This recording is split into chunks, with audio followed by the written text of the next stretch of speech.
Tratado de la verdadera devoción a la Santísima Virgen, San Luis María Griñón de Montfort. Capítulo 2, punto 78. Debemos vaciarnos de lo que hay de malo en nosotros. Nuestras mejores acciones quedan de ordinario manchadas e infectadas a causa de las malas inclinaciones que hay en nosotros. Cuando se vierte agua limpia y clara en una vasija que huele mal, o vino en una garrafa maleada por otro vino, el agua clara y el buen vino se dañan y toman fácilmente el mal olor. Del mismo modo, cuando Dios vierte en nuestra alma, infectada por el pecado original y actual, sus gracias y rocíos celestiales, o el vino delicioso de su amor, sus bienes se deterioran y echan a perder ordinariamente a causa de la levadura de malas inclinaciones que el pecado ha dejado en nosotros. Y nuestras acciones, aun las inspiradas por las virtudes más sublimes, se resienten de ello. Es, por tanto, de suma importancia para alcanzar la perfección, que solo se adquiere por la unión con Jesucristo, liberarnos de lo malo que hay en nosotros. De lo contrario, el Señor, que es infinitamente santo y detesta hasta la menor mancha en el alma, nos rechazará de su presencia y no se unirá a nosotros. Para liberarnos o vaciarnos de nosotros mismos debemos, en primer lugar, conocer bien, con la luz del Espíritu Santo, nuestras malas inclinaciones, nuestra incapacidad para todo bien concerniente a la salvación, nuestra debilidad en todo, nuestra continua inconstancia, nuestra indignidad para toda gracia y nuestra iniquidad en todo lugar. El pecado de nuestro primer padre nos perjudica a todos casi totalmente. Nos dejó agriados, engreídos e infectados. Como la levadura agria, levanta e infecta toda la masa en que se la pone. Nuestros pecados actuales, mortales o veniales, aunque estén perdonados, han acrecentado la concupiscencia, debilidad, inconstancia y corrupciones naturales y dejado huellas de maldad en nosotros. Nuestros cuerpos se hallan tan corrompidos que el Espíritu Santo los llama cuerpos de pecado, concebidos en el pecado, alimentados en el pecado y capaces de todo pecado.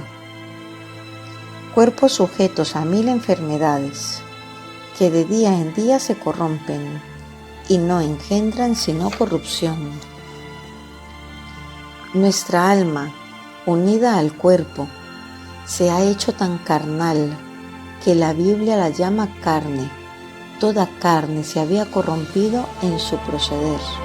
Génesis 6:12. Tenemos por herencia el orgullo y la ceguera y la inconstancia en el alma, la concupiscencia, las pasiones rebeldes y las enfermedades del cuerpo. Somos por naturaleza más soberbios que los pavos reales, más apegados a la tierra que los sapos, más viles que los cabros, más envidiosos que los sapos, más envidiosos que las serpientes, más glotones que los cerdos, más coléricos que los tigres, más perezosos que las tortugas, más débiles que las cañas y más inconstantes que las veletas. En el fondo no tenemos sino la nada y el pecado, y solo merecemos la ira divina y la condenación eterna.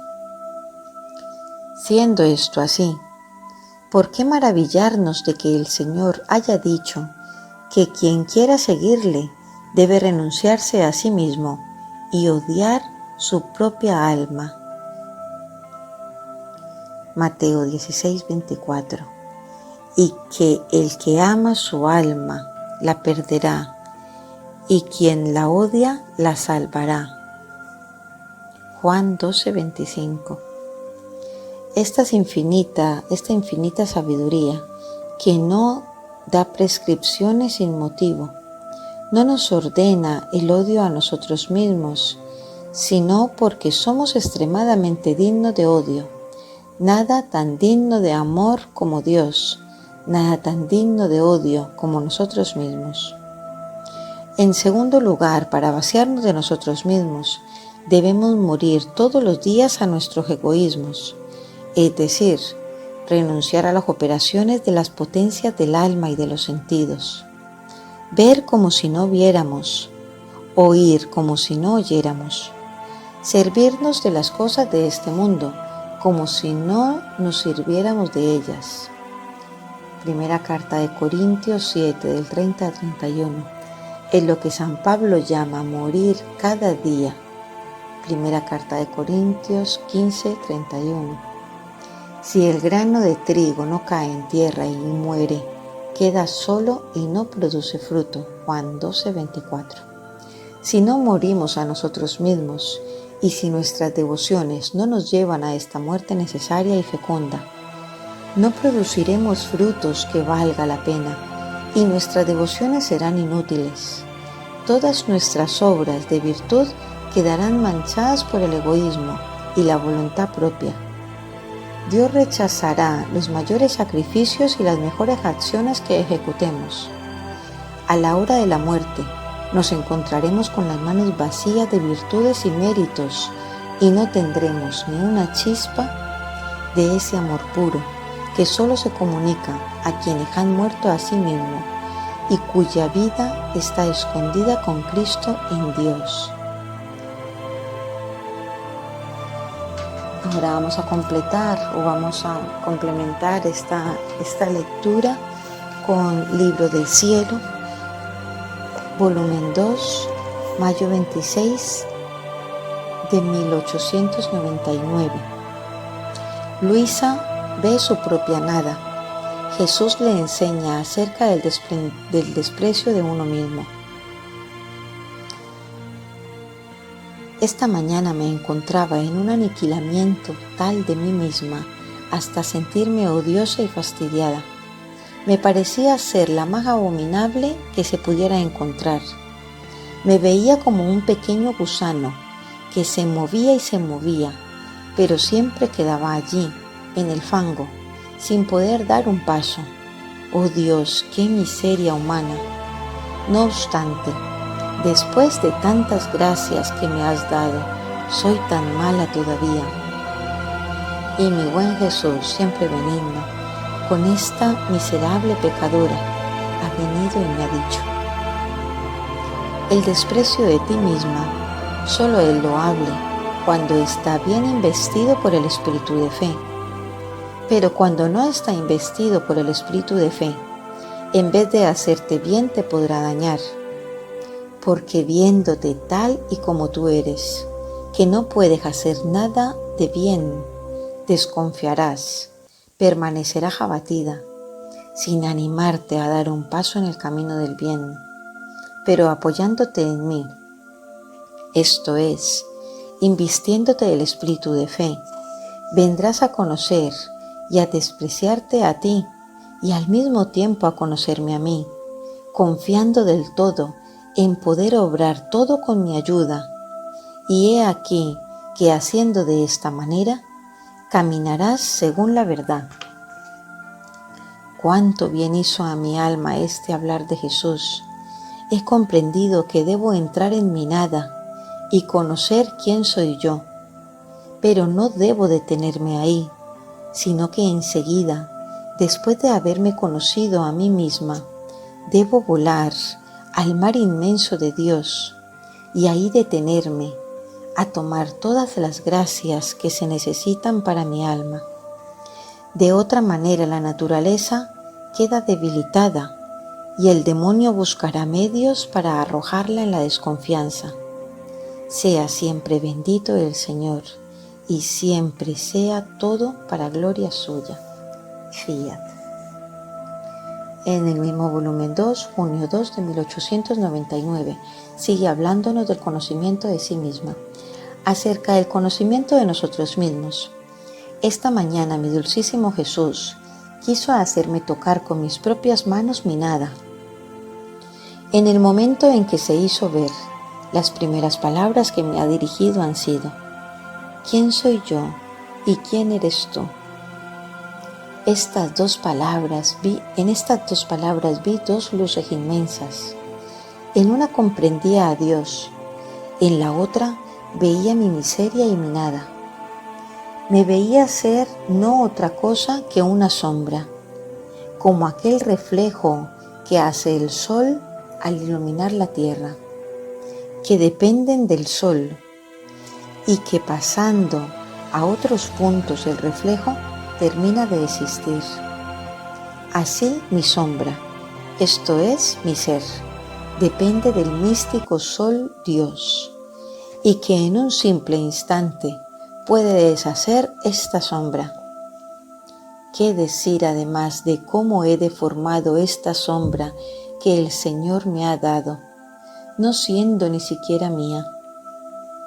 Da horror pensarlo, maloliente, putrefacta, toda aguzanada, y sin embargo, en este estado tan horrendo, estaba obligada a estar delante de un Dios tan santo. Oh, cómo habría estado contenta si me hubiera dado esconderme en los más oscuros abismos. Después de esto, Jesús me ha dicho: el favor más grande que puedo hacer a un alma es el hacerse conocer a sí misma. El conocimiento de sí y el conocimiento de Dios van de la mano. Por cuanto te conozcas a ti misma, otro tanto conocerás a Dios. El alma que se ha conocido a sí, viendo que por sí misma no puede obrar nada de bien, esta sombra de su ser la transforma en Dios, y de esto sucede que en Dios hace todas sus operaciones. Sucede que el alma está en Dios y camina junto a Él, sin mirar, sin investigar, sin hablar, en una palabra como muerta, porque conociendo a fondo su nada, no se atreve a hacer nada por sí misma, sino que ciegamente sigue las operaciones del Verbo. A mí me parece que al alma que se conoce a sí misma le sucede como a esas personas que van en un transporte, que mientras pasan de un lugar a otro sin dar un paso por ellas mismas, hacen largos viajes, pero todo esto en virtud del transporte que las lleva. Así el alma, metiéndose en Dios, como las personas en el transporte, hacen sublimes vuelos en el camino de la perfección, pero conociendo plenamente que no ellas, sino en virtud de aquel Dios bendito que las lleva en sí mismo. Oh, cómo el Señor favorece, enriquece, concede las gracias más grandes al alma, que sabiendo que no a sí misma, sino todo a Él atribuye. Oh alma que te conoces a ti misma, como eres afortunada. Fiat.